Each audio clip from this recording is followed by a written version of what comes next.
Most people in New York City drive like this all the time. Most people run from cops all the time. You know, like, the only difference is we're actually taking that risk and just uploading it to I just YouTube. told me, yeah, we gon' be straight. He saw me make $1 million off one damn play. I let him keep that money, cause I know he keep that safe.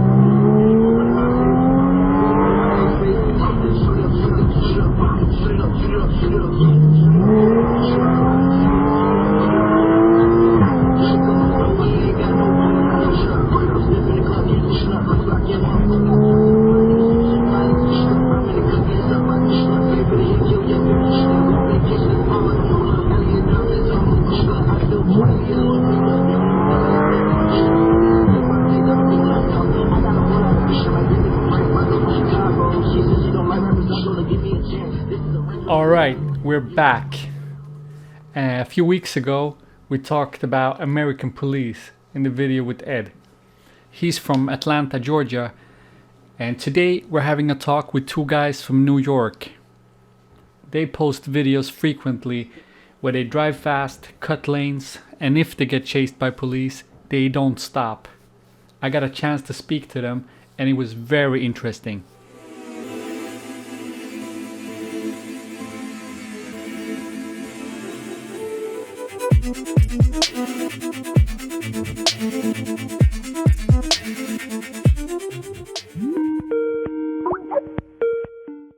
What inspired you to do it? Was it videos, or was it like playing GTA, or like? If I'm being 100% with you, I never wanted to drive cars at all.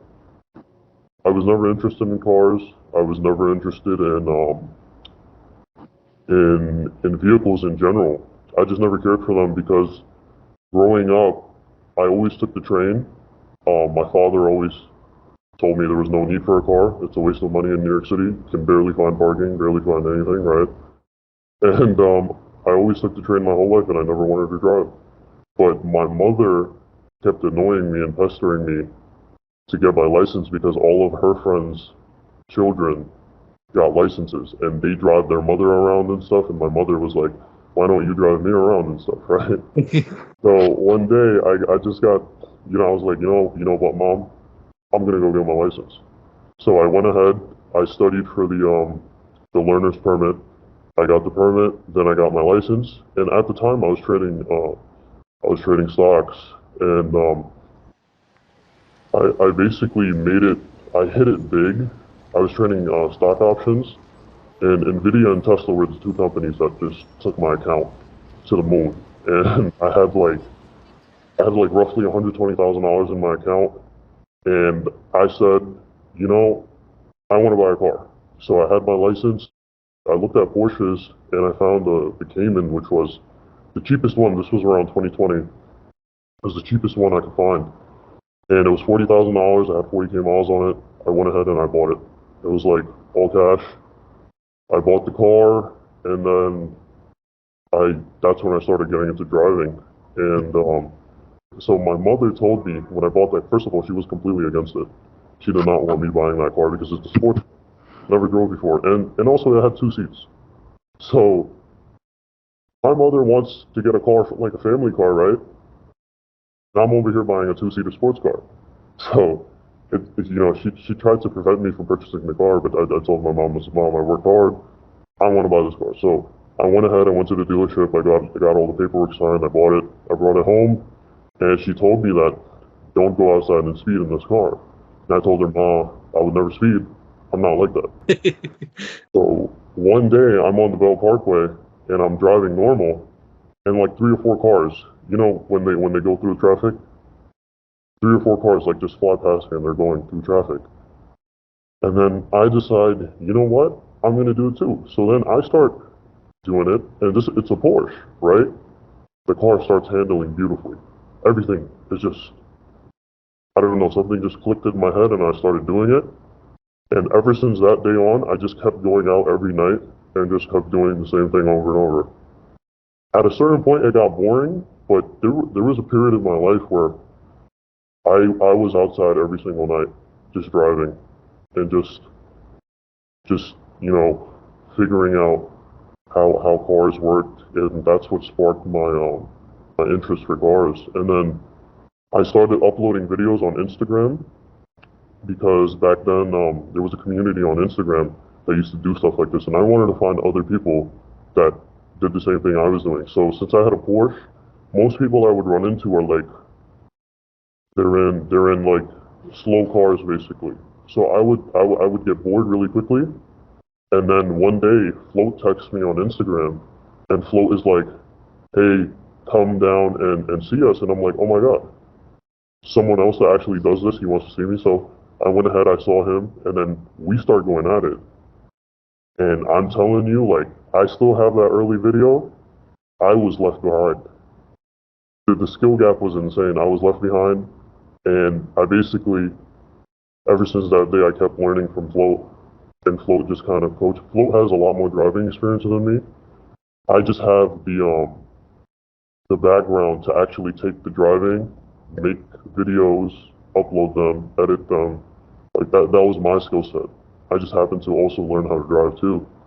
And once I uploaded everything to Instagram, I realized that, Instagram is Instagram, and all these big YouTubers are on YouTube. That's how you really, get stamped, I guess, in the community.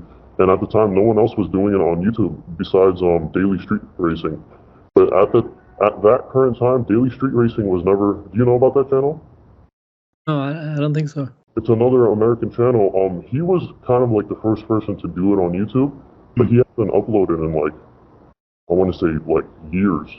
And he's only recently started getting active on Instagram again. But he was kind of like the OG when it came to stuff, cutting up and YouTube. So I made the channel, and it started off as a joke. Like, if you see my profile picture, it's a cat with a crock on its head. Yeah. It started off as a complete joke, and me and Float and a couple of other people, we just love to drive. And the difference between us and everyone else is just we take time out to actually make the videos. That's the only difference. Most people in New York City drive like this all the time. Most people run from cops all the time. Like, the only difference is we're actually taking that risk and just uploading it to YouTube. And because we're taking that risk, now I'm on a call with Critical. So, like, I never thought it would get to the point where it's at right now when I first started. Because I watched, one of the first videos I ever watched from Critical was the one where, I don't remember the title, but basically the cop lights them up and he immediately starts speeding off and the cop turns his lights off. Yeah. Yeah, that was the first video I ever watched, and I was like, holy shit, I gotta watch more. And then there was a video that uploaded that had like millions of views, and it was the one where he crashed into the pole. He lost control and then got into the pole. To me, that amazed me because I was like, holy shit, how does he get out of this? And it's like, bro, he just wrecked his car. Like, well, what is he gonna do now? Yeah. And then, but yeah, that was back then when I barely had like any know-how on like, how stuff works, how life works in general. But as I get older, you start to see things differently. And I look at the videos now and I'm just like, I can probably do the same thing now. Right? So you when did you say you got your license? 2020?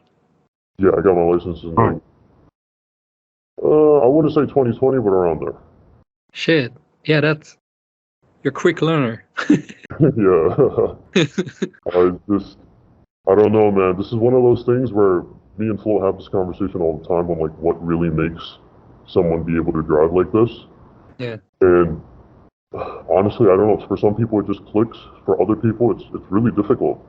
Yeah, like Shaglan, the guy who hit the pole, like he said in his interview that it's not just about being a good driver. It's more like being street smart and see ahead, and like that type of thing than necessarily being good on track or something like that. It's different. No, I completely agree with him. So it's funny that you bring it up because me and Flo, we talk about this all the time where it's like, if you were to take me and you put me on a track and you taught me how to drive on the track, I would learn immediately.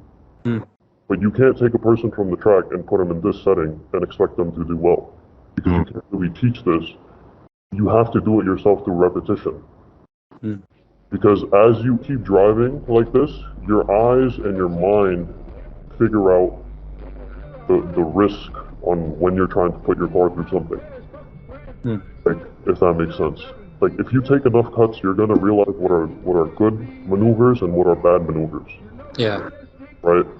So that's another thing. Especially, if let's say you're in a let's say there's 3 cars doing the same thing, and we're like me, Float, and let's say Silver Surfer, we're on the highway. The last car has it the hardest because the first car can see openings and take them, but by the time the last car gets there, that opening may be closed or it may change. Also, if the first car spooks a car and let's say someone gets scared and they swerve the wheel, that may mess things up for the second car or the third car. So as you in the group, the first person carries the less risk, but whoever's following carries more and more risk as you're moving through traffic, if that makes sense. Yeah, definitely. Yeah, and I also like the way you have the cameras. I guess they're inside the car always, right? Yeah, always. That's another thing. I don't really like setting up GoPros. Most of it is just dash cam footage. Yeah. It's like, I don't, there are very few times where I actually go outside and I look for things. Yeah, exactly. That makes sense. Yeah, it's a really smart idea because also when you have the GoPros on, sometimes they see it and they're like, "Yeah, we know what you're doing. We're not falling for it." And It causes you to do stuff you wouldn't do too. It causes you to do stuff you wouldn't do when the cameras aren't rolling. When you know the camera's rolling, not saying it changes us, but you might do something you normally wouldn't do. Yeah, for like. Yeah, for the footage basically. Yeah. And honestly, because I adopted that rule of like, I'll put GoPro in my car, but I'll only do it, let's say for like, if you know the Jackie Robinson, I have a couple of videos on that highway. I want to time attack it. That's the only time I'll like plan something like that, you know? Most of the footage you see on the channel is either from dash cam or like, I have a couple of GoPro videos, I have a couple of 360 videos too, but they're very minuscule compared to like most of the stuff on the catalog up there. Yeah. And sometimes we even pull out our phones and just record from the iPhone. Yeah. Right? It's just, it just happens as we're out there. Yeah, get more spontaneous when you're not like setting up all the cameras and all that. Yeah. Yeah, and also if something would happen like when you're not expecting it, I guess the dash cam, they roll always, right? All the time. Even when the car's parked, it's rolling.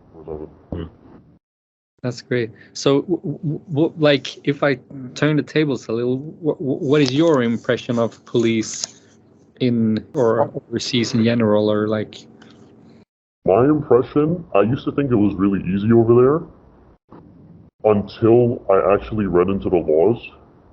There was a kid that hit me up early on when I started Instagram, and he was called, I believe his Instagram was called the Dirty Gapper. He was doing that thing. He was basically doing it in I want to say London, and he told me that they have speed cameras everywhere. They have cameras everywhere, like they can track your cameras everywhere, and he said it's really difficult to like get away consistently over in London. So that was the only time I took a step back and I was like, wow. And another thing I want to say is that if I was to travel to Germany, I wouldn't really drive like this. There would be no need. I would just stay in the left lane and just go as fast as possible on the autobahn. If everyone is following the road laws over there, we would just look like idiots. That's why in New York City and in America, people don't follow the road laws. They're the exact same.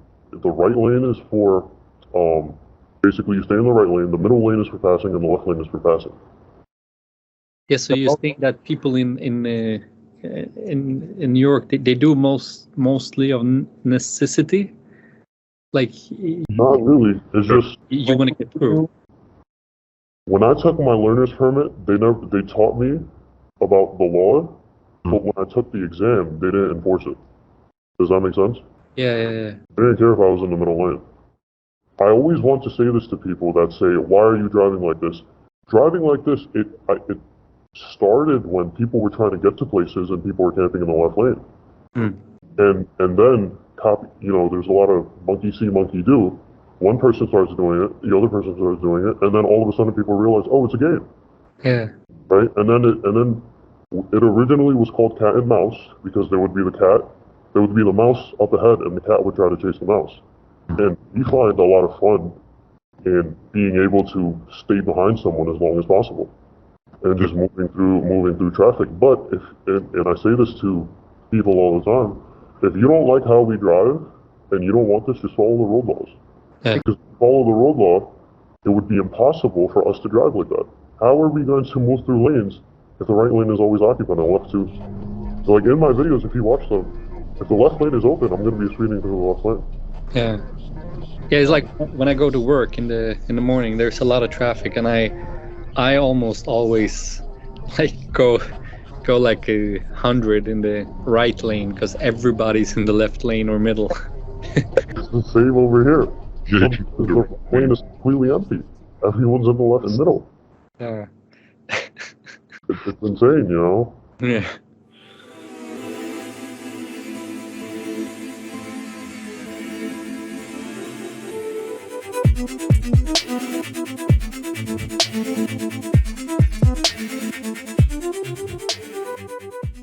You know, I grew up watching these American movies. Like that was like everything we watched on TV. Like, sure, they make Swedish movies, but we wanted to watch those American action movies and stuff. And as soon as somebody tried to evade the police, there was like, 2 shoppers, 20 cop cars, and a tank.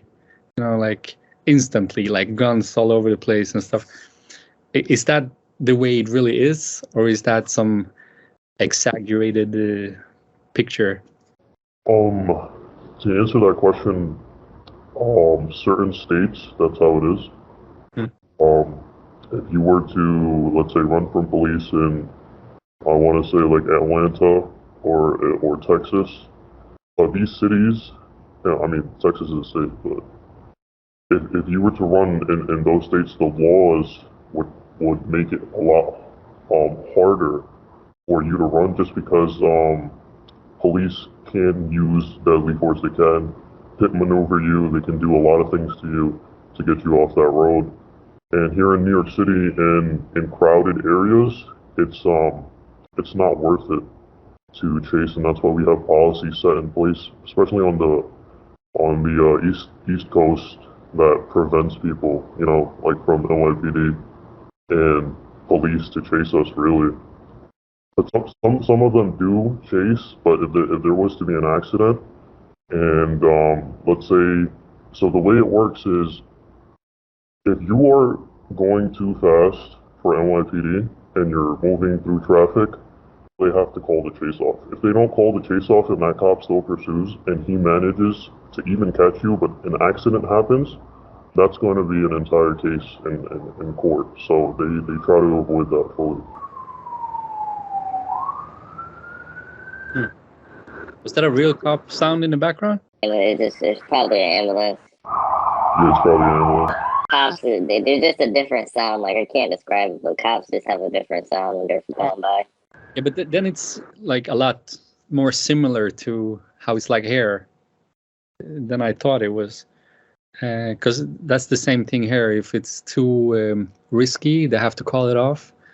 And a lot of times they don't, especially with the motorcycles. And like, there's been a lot of stuff with mopeds. Like, these kids, they drive away with the mopeds from the police, and they ram them and stuff, and they say that they didn't. They say that, yeah, we parked here and he just drove into us. Stuff like that. So, because another thing I want to touch on is that in other states you need a very fast car. I want to say, like, once that cop sees you, you have about 30 seconds to get out of his sight, take an exit, and get off the highway. Over here, it's not like that. You have, depending on how well you can drive and how well you can maneuver out of situations, it's not that serious here in New York City, just because not every single cop is going to be able to maneuver. You know, American cars don't really handle that well, especially the Dodge Chargers. Like when you're going up against German cars, that New York City roads are incredibly bad. A lot of bumps, potholes. You know, the road goes up and down in certain sections, so it's hard to carry, like, I want to say like 140 miles an hour through that in an American car. It's not going to handle the same as German cars, and that's why you see a lot of German cars on the East Coast, because we have winters, you know, we have bad roads, and if you go more south towards Texas, Florida, you see a lot more American cars like Dodge Chargers, Hellcats, and stuff like that. All right. So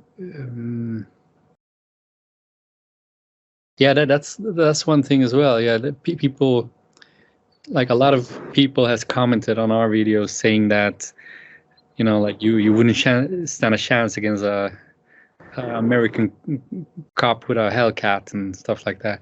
But yeah, they do make sense, because if we were to go to Arkansas and we were to try to do the same thing, it would not work the same way as it does over here, because Arkansas, they can pit maneuver you at like 150 miles an hour.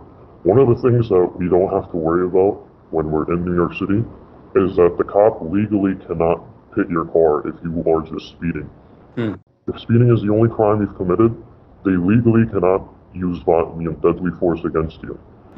You were to, let's say, rob a bank and then you're speeding, that's a different story. Then, you know, the law is on their side. But when it comes to just a regular speeding ticket, they can't touch you. Okay. So, you know, when you're running from cops in New York City, it gives you that peace of mind that no matter how close he gets to me, I don't have to drive erratically, blow red lights. You know, if you see the cop chase, I slow down at the red lights and make sure if, you know, left and right is clear, and then I go ahead. And it's easy to have that mindset when New York City, you know, they don't really pit maneuver you, so it's easy to like kind of like have a low stress situation. All right. But how about like when you do this, do you go out to drive just to drive, or do you try to get them to chase you? Honestly, when I'm outside, I usually go. Some of my craziest chases that you see on YouTube happened when I was trying to do regular mundane tasks. Like I was trying to go to the grocery, or I was trying to get some food, and they just happened because at a certain point they recognized, you know, the white Porsche, and they just immediately, you know, went on that. I don't really try to trigger cops as much. Like I won't. When I first started, I did that, but then I realized that it's not worth it. Like, let's say if you go out of your way to trigger a cop, and then something ends up happening, you're looking at a harsher sentence. Overall, you're gonna feel bad if the situation ever just, you know, went topsy-turvy. As opposed to, like, normally I started running and Float started running just because we don't want to get tickets. Like, if I'm coming down at like 70 miles an hour and I see a state trooper and he pulls up, I don't want to deal with the ticket. And that's really why we started running in the first place. All right, so you drive with your normal plates on, or? No, it depends. Sometimes I'll have normal plates, sometimes I'll have fake plates, sometimes I'll run no plate at all, sometimes I'll run paper plates. Like, it's always getting switched up. You can never, like, completely be like, okay, yeah, that's him. And I guess that because I switch it up so much, I guess that's why maybe I'm still around that. I honestly have no clue. But can they come after you afterwards if they've seen your plate, or how does it work? So if they saw the plate of the car and they know who that car is registered to, they will come after you. They'll come to that house wherever the car is registered. But most cops in New York City don't do that because it's hard, because you still have to prove that person, you have to figure out the driver. So it's you know. So it's like you're wasting manpower, because if if the person gets a lawyer, it's hard to prove in a court of law that said person was driving the car at said time at said location. Yeah, because in some countries, like I think it's like that in Norway. If you speed, then they will send a ticket to the owner of the car, no matter who drove it. Like it's I think it's crazy. It's the same way in New York City too. So if regardless of whose car it is, if you speed and the speed camera flashes, right, ticket goes to the owner. If you illegally park the car and you get a ticket or illegal parking, the ticket goes to the owner regardless. Yeah. Right. So we have a bunch of speed cameras here in New York City. If that plate leads back to anyone, that person is going to get the ticket.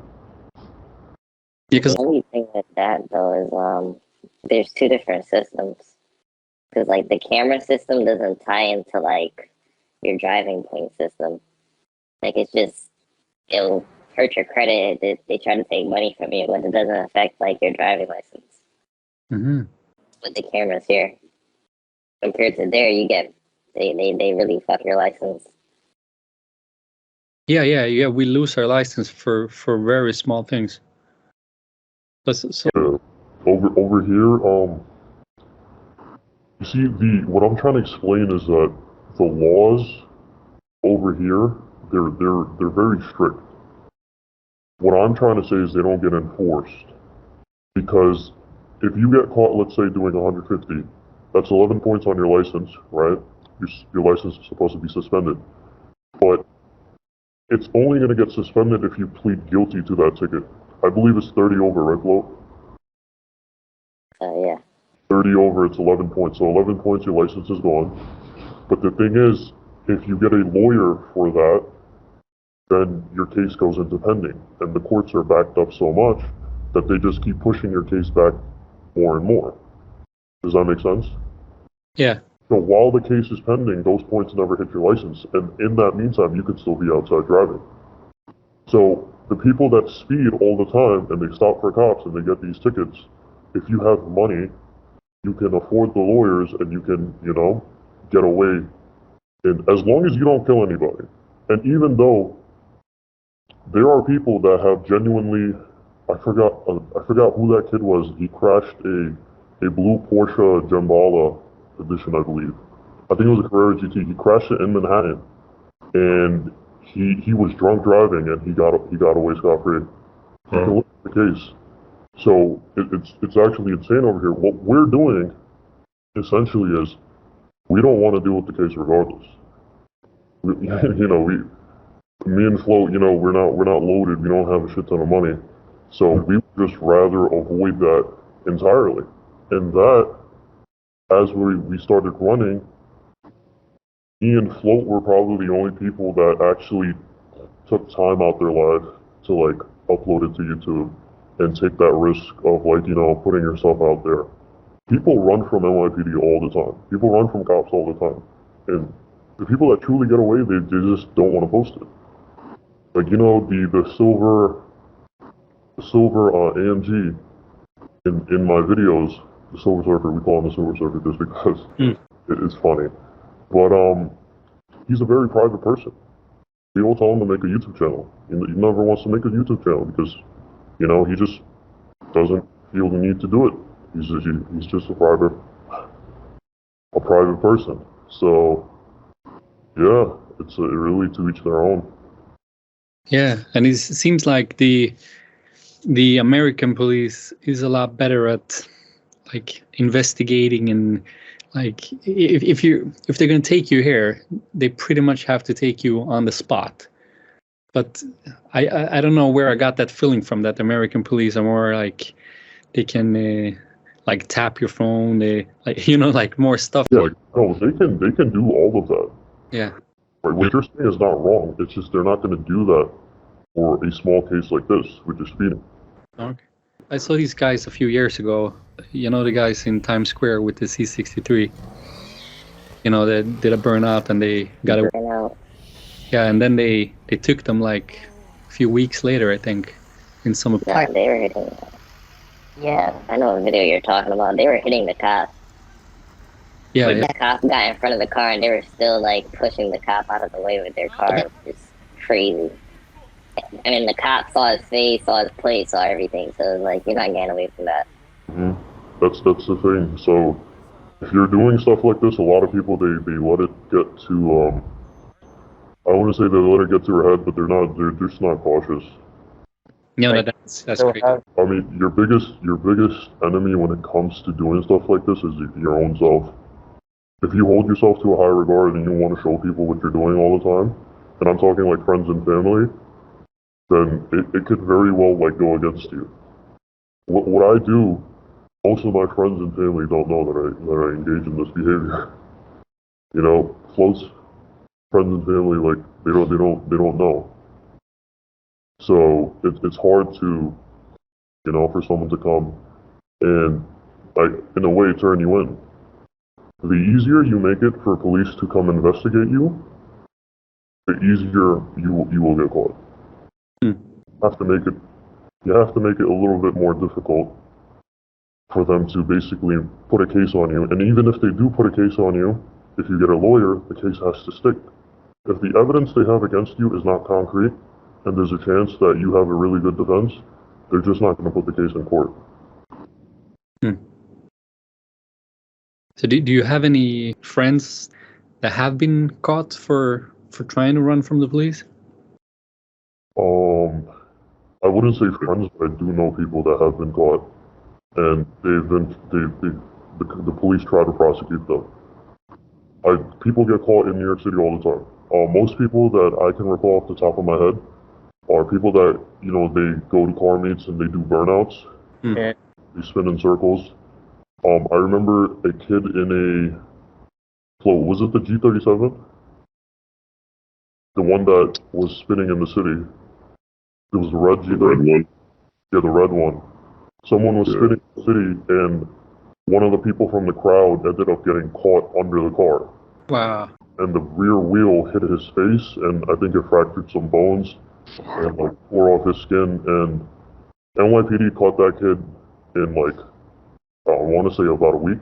They found out where he was. So it's like when He ended up getting off. when you're doing something that public and everyone has their phone out, it's very easy to find you. Yeah. You know, like there's so many angles. The police could question a bunch of people. Yeah, and people post everything without blurring and stuff as well. Post everything. You have a very distinct car. It's a red G37 that has like stickers on it. You know, the more identifiable you make your car, you know, the easier you are to catch. Like I can take my car, throw my real plates on. I can go into the city right now and park it in the precinct. No one will know. So, and Float could do the same thing. Everyone on the swim team could practically do the same thing. No one would know. It's just because, you know, no stickers on your car, no identifiable. And it's a regular car. Well, I'm not gonna lie, we do get pulled over. Like if I'm driving like regularly and like it's something simple, I'll pull over and I'll talk to them, and 9 times out of 10 I'm not getting a ticket.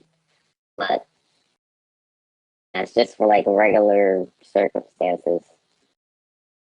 yeah, you don't have to run if there is no need for it. Like, yeah. Yeah.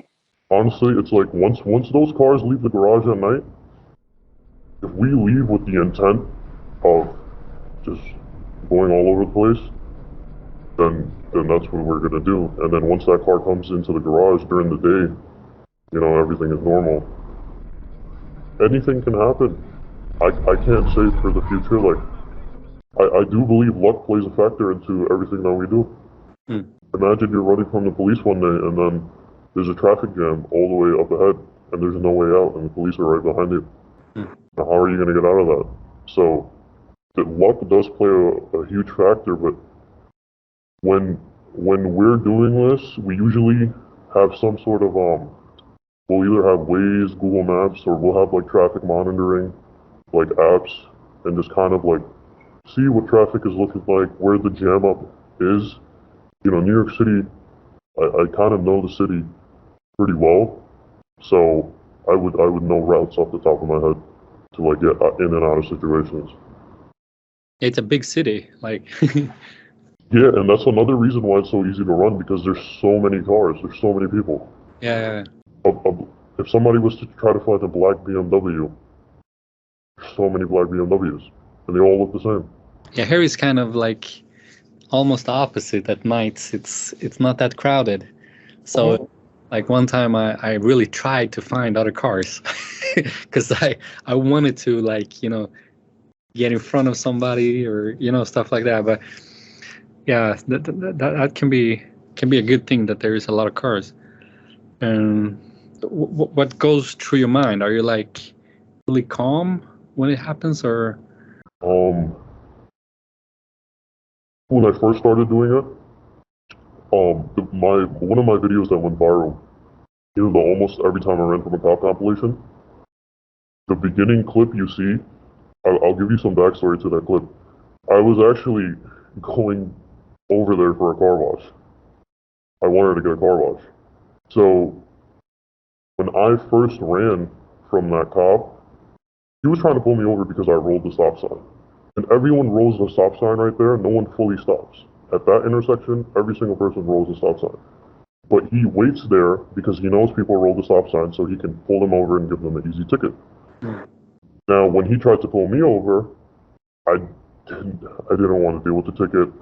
So what I did was I essentially just started running. And at that moment, I'm breathing, you know, I'm controlling my breathing. The music is still playing.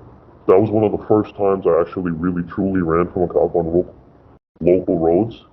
Local is different because you have too many variables to worry about. You have to worry about pedestrians, other cars, road hazards, right? So... Sorry, what do you mean local? Local, I mean, there's no highway. City, I mean, street blocks. You know? So, basically no highway, and I have to figure out how to get to the highway. So that was my first time, and that was my first time, and I was just controlling my breathing and just, you know, trying to just stay calm. Because the worst thing you can do for yourself then is to panic and carry unnecessary speed into a corner, you know? Like, so you have to just stay calm and really ride that entire wave out. And when you get home, then you can be excited. Then you can call your friends or like it'd be like, oh my God, I did that. But in that moment, you have to focus on what you need to do and how you're gonna get that done. And as I kept doing it, you eventually build a tolerance to the adrenaline. I don't know if you build a tolerance or you just don't get adrenaline anymore, but either or, you just become way more calm when situations like that happen. You work really well. Like the other night, a state trooper tried to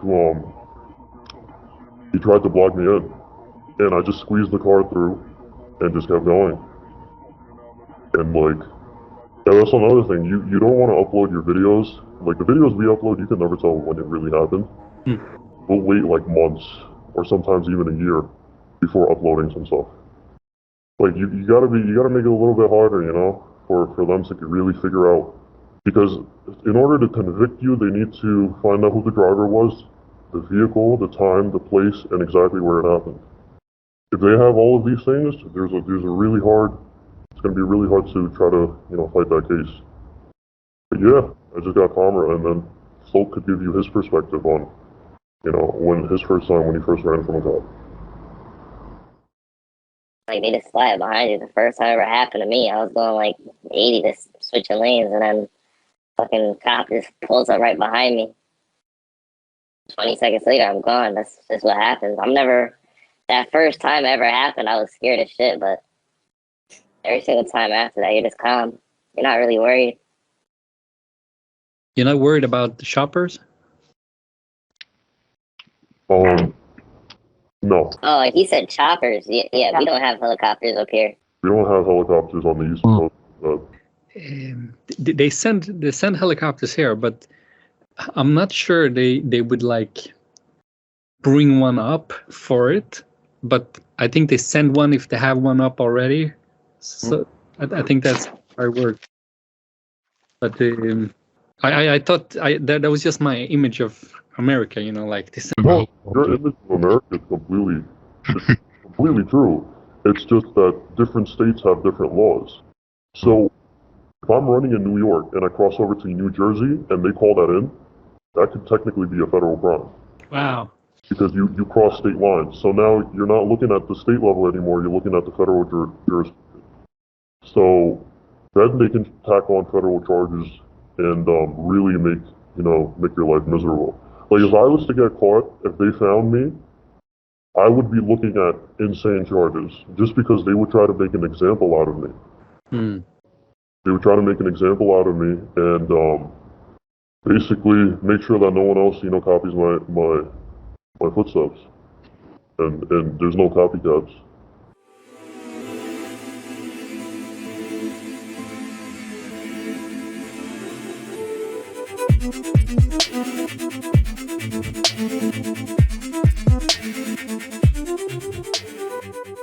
Yeah, but man, I think we covered a lot of it. I don't know if there's something you thought about or something that I missed. What do you think, Flo? I mean, the only thing we could talk about is what happens next. How does the future look? Yeah, how does the future look? Yeah. Honestly, I don't see myself doing this all the time. Eventually, I'm gonna be too old for it. I'm not gonna be doing it to the degree I'm doing it now. Because as you get older, you try, you take less and less risk, especially this kind of risk. This is like a very stupid risk we take. It's going out there. Like moving through traffic in itself is very dumb. There's a lot of risk. You're endangering a lot of people, right? We know this, but we still do it anyways because if it's not going to be us, it's just going to be some other guy. And trust me when I tell you this, if it's not us, there will always be people doing it. The only difference is that we upload it to YouTube. So we don't want to justify cutting up. But I do want to say that if to anyone that's going to watch this video, if you don't want people to drive erratically and move through lanes, just follow the road laws. It's going to be impossible for us to drive like that if the right lane is always occupied and the left lane is completely free. And future-wise, because of my channel and because of Float's channel and because of the videos we've been uploading, there has been an influx of people doing this and uploading it to YouTube. There are a lot of new channels that are coming out. And I don't know, maybe in the future, an unfavorable outcome would be that NYPD or police get tired of it completely and they start, passing laws and regulations. And they would come for me and Float or any other channel to kind of set an example of this is what happens if you do this. Does that make sense? Yeah. Yeah, they would come for us first to set an example so to prevent any copycats. So that's what the future is looking like. Or the other way is we never get caught and we just stop uploading. A graceful exit. What happened? You would just have a graceful exit. Yeah. Or and people don't want to talk about this, but one of us could get injured and possibly, die. Yeah. Anything can happen. When you're carrying 140 miles an hour through traffic, we're endangering a lot of people. And we completely know this. But we still do it anyways. And like I said, you can't justify this. If that makes sense. And I started to think about that more and more lately as well. We've had some crashes as well, and it's no game.